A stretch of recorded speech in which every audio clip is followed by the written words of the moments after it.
Não dá para você gerir pessoas remotas da mesma forma que você gere as pessoas que estão trabalhando presencial. E esse é um dos maiores erros. Cara, eu discordo porque ele é muito extremista, né? E eu realmente não acredito num posicionamento tão extremista. Tá vendo aí como é que o cara vai? Fazendo reunião com o computador aqui assim, ó. Então a empresa cresceu mesmo, ela saiu de 50 pessoas para 220 pessoas no remoto. Você tem que vir aqui em Brasília, pô, pra gente poder conversar um pouco mais. Você já definiu a data, minha filha? Tu fica só enrolando, parece eu.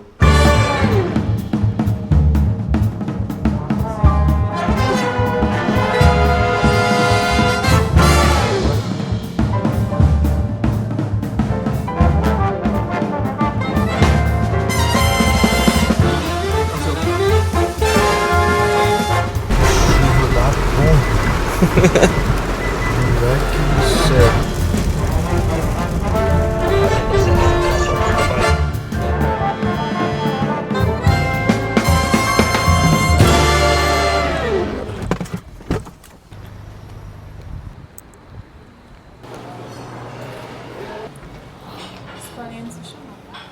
Thales Gomes, eles falam muito disso, né? Sobre a cultura ser impossível de ser desenvolvida em home office. O que você acha disso? Cara, eu discordo porque ele é muito extremista, né? E eu realmente não acredito num posicionamento tão extremista quanto esse, assim. Eu realmente acho que não tem como você comparar o home office com o presencial em termos de criação de cultura e, enfim, crescimento profissional das pessoas, porque elas vão ter muito mais interação e por aí vai, sabe?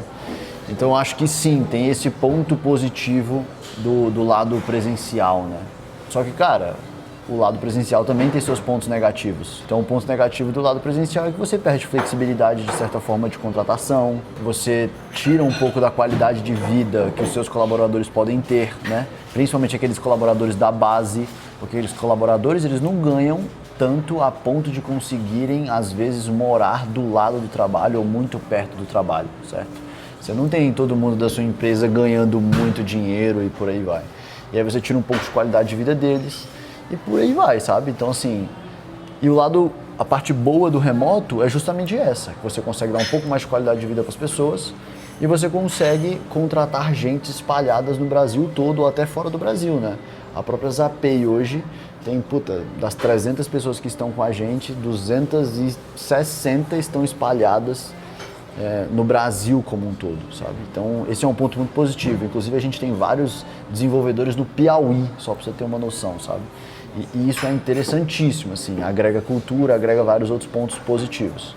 O grande ponto do remote first, né, que você está completamente remoto, é que você tem que ter rituais de gestão compatíveis com uma empresa que tem o remote first, né? Porque o grande X da questão aqui é que no passado a gente não era acostumado com esse tipo de coisa. Então todas as nossas metodologias de gestão, elas foram criadas pensando numa empresa física.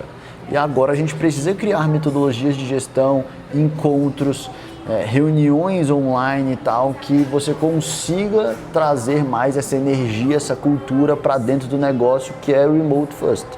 E, obviamente, tentar buscar alguns momentos, né, criar alguns momentos de encontro e integração presencial também, que faz super sentido e o pessoal gosta muito desse tipo de coisa. A visão que eu tenho hoje é que tem como sim você criar uma empresa que a base dela é uma cultura física e tem como sim você criar uma empresa que a base é o remote first. Só para você ter noção, eu tenho ambas, empresas remote first e empresas que a base é uma cultura física e tudo funciona.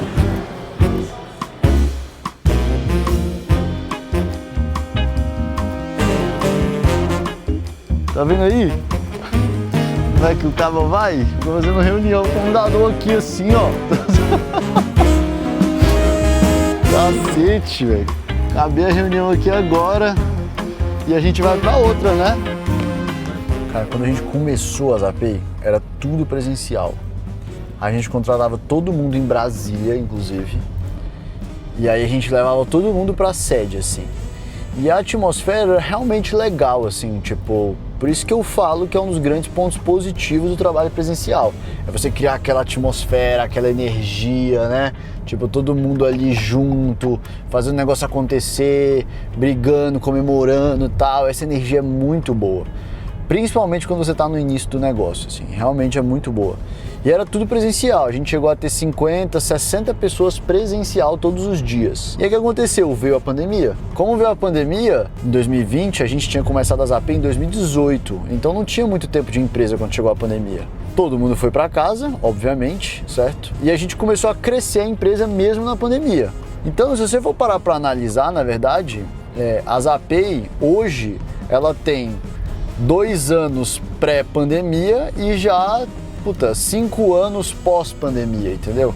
Então ela tem muito mais tempo de vida pós-pandemia do que pré-pandemia. Então a empresa cresceu mesmo, ela saiu de 50 pessoas para 220 pessoas na época no remoto, porque não tinha outra opção, já era pós-pandemia, certo? E principalmente, assim, os grandes crescimentos vieram ali 2021, 2022, que era aquele momento que, todo mundo tava remoto ainda e tal. E aí, cara, a gente começou a contratar no Brasil todo, e a gente começou a pensar, cara, a gente cresceu já, a empresa foi basicamente fundada, né, depois disso, remotamente. Então a gente desde o início foi agregando todos os nossos rituais, na verdade foi modificando todos os nossos rituais para rituais que privilegiam a posição remota, certo? E isso ajudou muito a gente.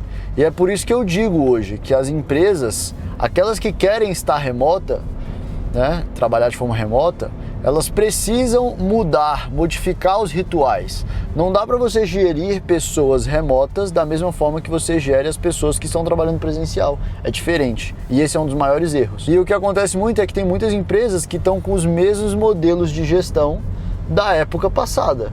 E aí não vai fazer sentido, entendeu? Você não vai conseguir fazer sua empresa ir para frente. Então as coisas precisam mudar para se adaptar a esse novo momento, entendeu? Vocês não pensaram em voltar para o esquema presencial, que não valia a pena trazer de volta? E aí tem um ponto, é até engraçado.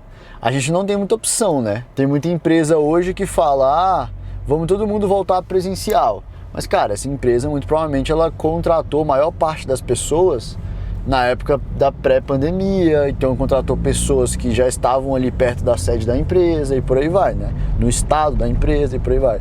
A gente contratou, das 220 pessoas, 180 estavam espalhadas pelo Brasil. Então, para a gente trazer todo mundo para um modelo presencial, era inviável. A gente ia ter que recontratar o time, grande parte do time, porque muitas pessoas não iriam aceitar e por aí vai. Agora, existem alguns tipos de empresa, na minha visão, aí dando minha opinião de fato aqui, não tenho dado para falar isso, mas é minha opinião por experiência, feeling e tudo mais, que são aquelas empresas, por exemplo, mais agressiva comercialmente. Cara, essas empresas precisam de um tipo de cultura que eu não acho que dá para criar remotamente. Eu acho que precisa ser presencial. Esse time comercial precisa estar presencial para todo mundo estar numa energia, entendeu? Imagina você pegando um time comercial e falando, bora vender, não sei o que, todo mundo animado, e aí o povo, em casa, o gato passa. Aí, não sei, o bebê chora ali do lado. Aí não sei o que, cara, você não vai estar na energia, entendeu? Então existem algumas empresas que, na minha visão, se você não fizer presencial, vai dar merda. Então, acho que cabe o gestor entender quais são os times e os tipos de empresa que se adequam melhor a cada uma das realidades. Agora, cara, você tem uma empresa lastreada em tecnologia. Qual a diferença se o programador tá no Piauí ou em São Paulo? Não tem tanta diferença quanto um time comercial. Chegou? Fala aí, tô aqui. Chegou, fala que tu vai ter reunião com o Bruno, por isso.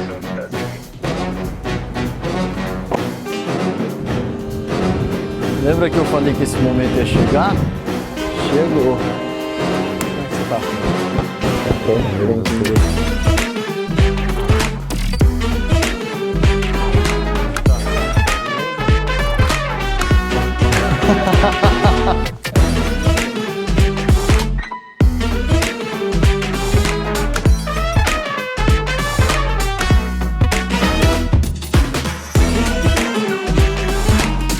Valeu. Aí, 7 e pouco da noite, 34 reuniões, mas é legal, né? Aprende bastante coisa. Uma das coisas que eu mais gosto é isso, assim, ó, conversar para aprender, entendeu? Tipo, isso é top pra cacete, porque aí você vai conhecendo de quase tudo na vida, né? Hoje eu defendo um modelo muito mais flexível. E quando eu falo flexível, eu não tô falando assim, remoto ou presencial, não. O modelo que eu tô falando é, cara, qual tipo de empresa você tá abrindo? Eu gosto muito de abrir empresas que começam enxutas, inclusive, que não começam gastando muito e por aí vai. Então, qual tipo de empresa você está abrindo? É uma empresa que inicialmente é uma empresa de tecnologia, dá para ser uma empresa no primeiro momento remota, tudo mais, porque você vai conseguir ter menos gasto e aí você vai se sentir menos pressionado a encontrar o product market fit lá, um produto, tudo mais. Cara, começa remoto. É uma empresa que é tipo assim, foco total em vendas, uma coisa agressiva, tudo mais, uma empresa de infoproduto, ou uma empresa, sabe, tipo, mais focada em venda, de forma agressiva mesmo. Cara, eu iria totalmente pro físico já de cara, certo? Então eu sou um cara que eu sou muito mais adepto hoje da flexibilidade e de qual modelo de negócio faz mais sentido, entendeu? Com cada um desses modelos de trabalho. Eu gosto muito de pensar dessa forma, tá? E se eu pudesse escolher hoje um modelo assim, falar assim, Caleb, mais um modelo que você escolheria que de certa forma se encaixa com quase tudo, eu iria para o modelo híbrido. Porque para mim, o modelo híbrido, você vai basicamente conseguir pegar o melhor dos dois mundos. Você vai entender que um colaborador que tem muito mais flexibilidade, ele produz muito mais, inclusive ele consegue se adequar as preferências dele. Se ele é uma pessoa que gosta de trabalhar mais de noite, ele vai poder trabalhar mais de noite. Se ele é uma pessoa que gosta de trabalhar mais de dia, ele vai poder trabalhar mais de dia e por aí vai. E vão ter dias que, cara, vão ser mais puxados de certa forma em termos de quantidade de horas trabalhadas, e ele pode fazer isso de forma mais confortável na casa dele, não vai precisar ir para o escritório e por aí vai. Mas também, você também vai poder ter aqueles encontros presenciais, aqueles momentos de integração para fortalecer ainda mais a cultura do negócio e deixar todo mundo na mesma página, todo mundo alinhado, né?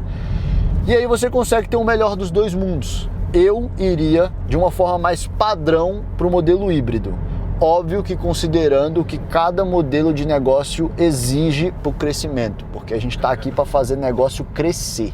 Essa é a verdade.